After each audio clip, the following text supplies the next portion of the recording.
няма абсолютно никаква представа, че днес тайно се промъквам на фен срещата му, за да го изненадам. Точно за това пълня чантата с подаръци за болката, които може да намерите в Preros.com на скандално ниски цени, както Гарама само за 2 евро с наша стартър пак за трейдъри и Дракон Канелони само за 39 евро, както всички гиари и слапове и 1000 плюс други прероти в играта стила Preros. Болката няма да го получи просто така. Ако иска да го спечели, ще трябва да мине през няколко брутални предизвикателства. А най-големият въпрос е, ще успея ли да се снимам с него без да разбере, че съм аз. Така, сега планът е следния. Тук що заредих и тръгвам от Варна към Бяла да взема нашия човек Читал Файра, който дава поръчки в Preros.bg, снимам го с неговата кола или с моите, защото отивам до Бургас, двамата. И оттам ще видим как ще изненадаме Бонката с Mystery Box. Приготвил съм специален Mystery Box за него. Рано сутринта е. Другото е 7:16. Аз съм легнал в 3, имаме се след малко. Вече сме в Бяла, при нашия човек Читал Файра. То спича, не го знам, чакам го 10 минути пред тях. Ето нашия човек. Те вчера са престяли, като избана не е. В плата ли?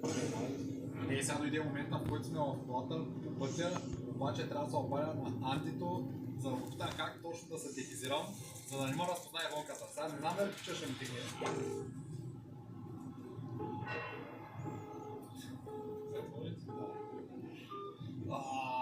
Аз знаех, че ще стане, брат. 9 часа сутринта. Кой ще ми дигне 9 часа? Аз съм пиян, брат. Това ще бъде близко. И вече пристигнахме в Бургас. На Джамбо сме, сега тя да се дегизирам някакси. Не знам какво ще правим, какво ще правим. Така, обиколихме Джамбо 100 пъти. Търсихме мустаци преди някакви работилни. Нищо няма в този Джамбо. Нито мога да се дегизирам, нито нищо. Сега мислим алтернативни варианти, някакви работилни. Мога да взема някакви мечове да играем едно в едно. С него пирало, хората да гледат. Може да е добро, като идея. Сега ще взема някаква тениска или нещо, не знам, някак да се опакувам, за да може пък да не ме разпознават както трябва. Малко съм глуп и уверен с тези работи. Няма как да не ме забележи. Някой, ако вляза така, много ще ме забележат, ама слагам маската и какво стане. Така вече стигнахме на мястото и открихме един много стар приятел. Шадал Фокса, беше тук паркирал трейс, бяхме Мустанга, директно се обадих от там, къде това мога да ми помогне. Така че сега чакаме го да дойде и ще видим какво ще направим. Вие се омазахме в момента на събитието. Самите хора са зад мене. Зато малко уйоте. Не знам дали се чувам даже. Някак се трябва да стигна до лонстъра, където не знае къде е.